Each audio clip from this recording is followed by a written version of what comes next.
Olá!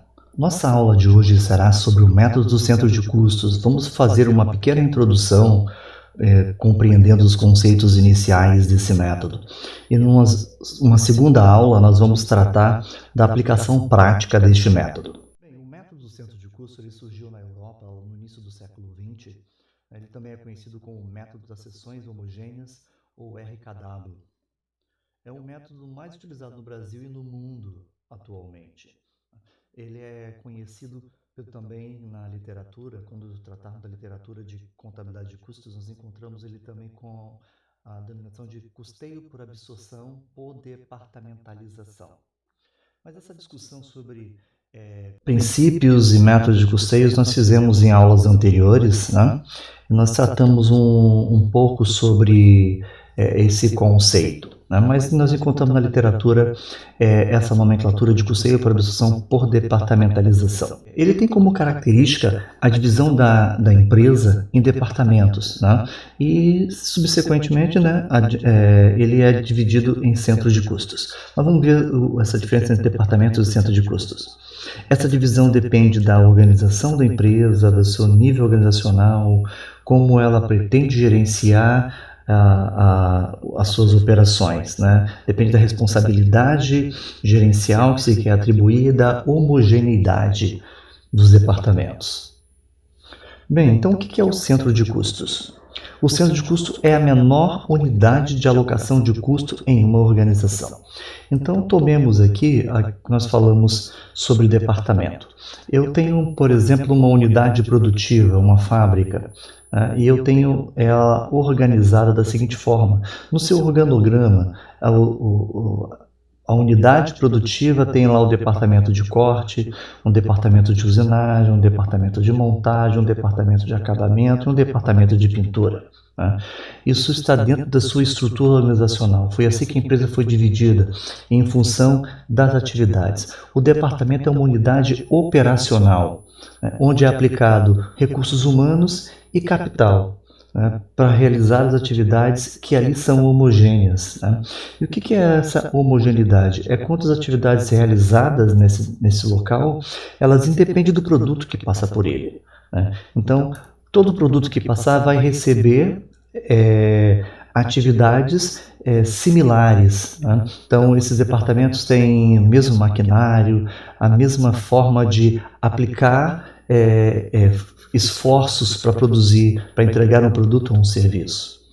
Entretanto, um departamento ele pode ser o centro de custo, como também o departamento, vamos pegar aqui por exemplo de pintura, ele pode ser subdividido, em função do nível de gestão que a empresa queira imprimir no seu modelo de custeio. Então, por exemplo, o departamento de pintura, ele é dividido em preparação, pintura, por assim dizer, e acabamento. Então, nesse caso, esses três aqui serão o centro de custos existente dentro daquele departamento. Então, aqui eu tenho esse departamento será um centro de custo, este departamento será um centro de custo, esse departamento também será um centro de custo, e esse departamento será um centro de custos. No entanto, este departamento ele não será tratado como centro de custo, mas essas unidades, essas subdivisões deste departamento serão o centro de custos. Tudo bem? Vamos prosseguir. A determinação do centro de custos, ela pode ser realizada pelo organograma da empresa, como acabamos de ver, pela localização. Existem empresas que têm unidades em lugares diferentes, e eu posso tratar, por exemplo, cada unidade como um centro de custos, pela divisão de responsabilidade dos gestores. A empresa pode determinar que os gestores de cada unidade ou de cada departamento, ou dentro daquele departamento, o gestor de cada subdivisão daquele departamento, seja responsável pelos custos que ali incorrem, né? Eu quero gerenciar a partir da responsabilidade do gestor ou pela homogeneidade do serviço. Isso depende da necessidade gerencial que a empresa tem. Os centros de custos eles podem ser diretos e indiretos. Os centros de custos diretos, também chamados produtivos, o próprio nome já nos diz, é aquele que atua diretamente no produto, é onde o produto passa. São os centros de custos que aplicam esforços para entregar o produto ou serviço, o bem ou serviço prontos.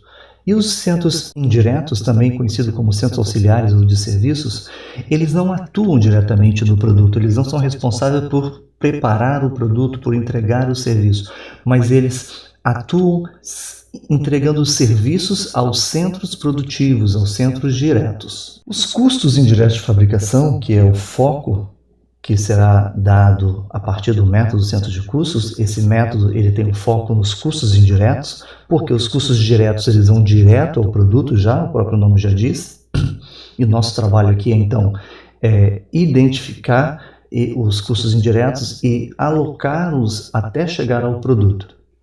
Então, para que isso seja feito, nós vamos utilizar o que chamamos de critérios de rateio, que são as bases que eu vou utilizar para fazer com que os custos sejam direcionados, distribuídos pelos centros de custos. O método de centro de custo começou lá no início do século XX, como já falamos, né, e naquele momento a indústria tinha a preocupação primeira de mensuração de estoques. Então, a intenção de apurar o custo, de conhecer o custo, de custear os produtos era para que tivesse mensuração de estoque e, a partir daí, apuração de resultados econômicos da empresa. E nesse momento, os rateios, né, esses critérios de rateios, tinham sua base no volume de produção e no volume de custos diretos, porque era um momento da indústria em que os custos mais representativos eram de matéria-prima e de mão de obra. Os custos indiretos eram custos menores, já tinham a menor proporção. Com o advento de modernização da indústria, isso mudou um pouco, aumentando o nível de custos indiretos. E a grande discussão na literatura de custos e o advento desses ditos custos, métodos de custeios modernos, vem tratar exatamente disso, onde se diz que esses critérios de rateio desses métodos tradicionais são carregados de arbitrariedade, justamente por isso. A escolha de um critério em detrimento de outro pode alterar o valor do custo do produto ou do serviço no final. Tá? Então, ele precisa ser muito bem pensado. As críticas existentes sobre o método do centro de custos residem nessa arbitrariedade das escolhas dos critérios de rateio, que basicamente estavam no volume de produção e estavam nos custos diretos. Né? Entretanto, pode-se pensar critérios de rateios que representem melhor a estrutura operacional, que represente melhor os aspectos operacionais da empresa e consiga refletir melhor a operação da empresa. Né? Então, nessa seara de escolha dos critérios de rateio, então, só para termos uma ideia, vamos pegar um exemplo aqui de um custo, peguei um custo qualquer, um custo direto, um custo de depreciação de R$15.000. Imaginemos que essa unidade produz o produto A e o produto B. E os custos diretos, nós temos custos de matéria-prima de R$5.000 para o produto A e R$7.500 para o produto B, e custos de mão de obra direta de R$9.000 para o produto A e de R$6.000 para o produto B. Aqui totalizando então matéria-prima R$12.500 e de mão de obra direta R$15.000. Vamos pensar aqui, fazer a distribuição do custo, fazer o rateio desse custo de R$15.000 para o produto A e B, tomando por base, por exemplo, a matéria-prima. Quando eu faço isso, eu vou pegar a proporção de matéria-prima do produto A em relação ao total. 5.000 dividido por 12.500 dá 40%. 40% dos 15.000 são 6.000. Consequentemente, 60% fica no produto B. Isso dá 9.000. Quando eu olho agora essa mesma distribuição desse mesmo custo de depreciação, mas mudando o critério de rateio agora, por exemplo, para a mão de obra direta, eu vou fazer o mesmo cálculo. 9.000 dividido por 15, isso dá 60%. 60% de 15.000, isso dá 9.000. Observe que isso mudou o custo. O produto A, quando rateado a depreciação pelo custo da matéria-prima, ele teve um custo de 6.000.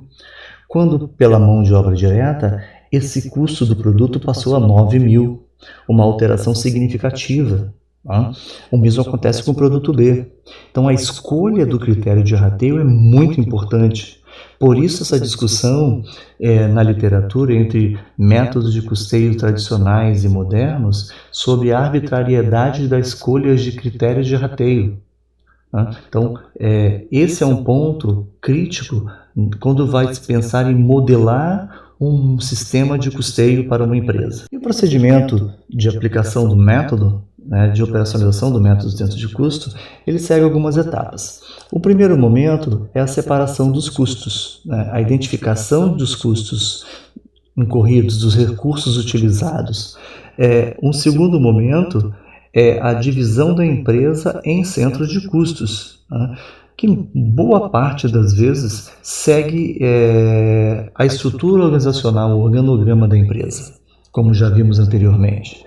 A distribuição primária dos custos, é o primeiro momento, a primeira fase do método de centro de custo. Na próxima aula, ela está dividida em duas partes. Nós vamos tratar na primeira parte a aplicação prática desse momento aqui, dessa fase 3 aqui, dessa etapa, que é a alocação primária, a distribuição primária dos custos. Depois nós vamos para a distribuição secundária dos custos, que nesse momento nós pegamos os custos de todos os centros de custos que foi distribuído na distribuição primária e fazemos com que os custos dos centros de custos auxiliares cheguem aos centros de custos produtivos, que por fim vai ser possível que nós consigamos fazer a alocação dos custos, porque agora os custos indiretos estão todos nos centros diretos, nos centros produtivos. Nós vamos fazer com que agora dos centros produtivos esses custos cheguem aos produtos ou serviços. Na próxima aula, como eu havia dito, a segunda parte trata exatamente da distribuição secundária e da alocação dos custos dos centros produtivos aos produtos. Então, a primeira etapa, que é a identificação dos recursos, dos custos, isso nós conseguimos com os registros que é feito na contabilidade. Então, lá na contabilidade financeira, eu tenho todos os registros desses custos disponíveis.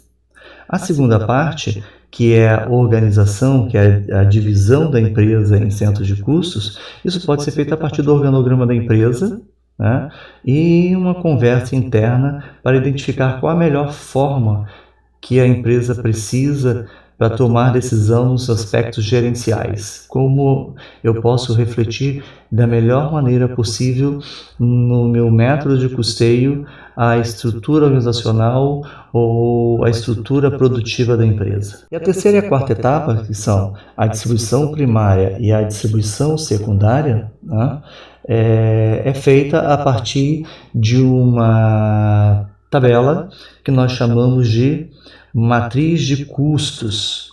Então, a partir da matriz de custos, eu faço com que os custos cheguem ao centro de custos, seja ele auxiliar ou produtivo, e depois com que os centros auxiliares entreguem os seus custos aos centros produtivos, finalizando aqui que todos os custos indiretos estejam no centro produtivo para que depois seja entregue aos produtos e serviços. Então aqui eu tenho a distribuição primária, todos os custos indiretos são distribuídos a todos os centros de custos, seja ele produtivo ou auxiliar, e depois na distribuição secundária, todos os custos dos centros de custos auxiliares são levados para os centros produtivos, até o ponto que nós teremos os custos apenas no centro produtivo, que por fim será entregue aos produtos, será alocado aos produtos e serviços.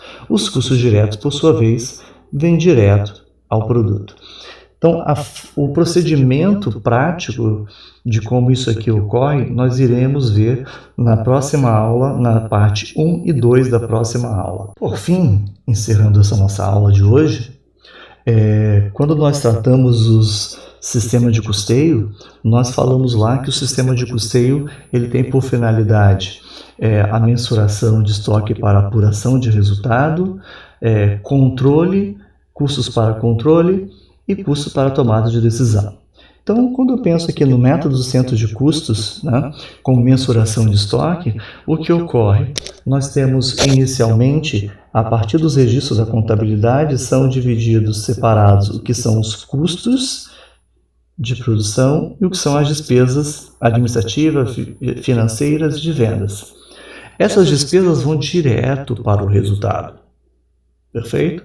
São confrontadas com as receitas de vendas, menos as despesas e o custo. Esse custo, eu tenho os custos diretos, que são diretamente alocados aos produtos, e os custos indiretos, que são distribuídos aos centros de custos diretos e indiretos, até que só os centros de custos diretos ou produtivos fiquem com custos, para que seja atribuído aos produtos.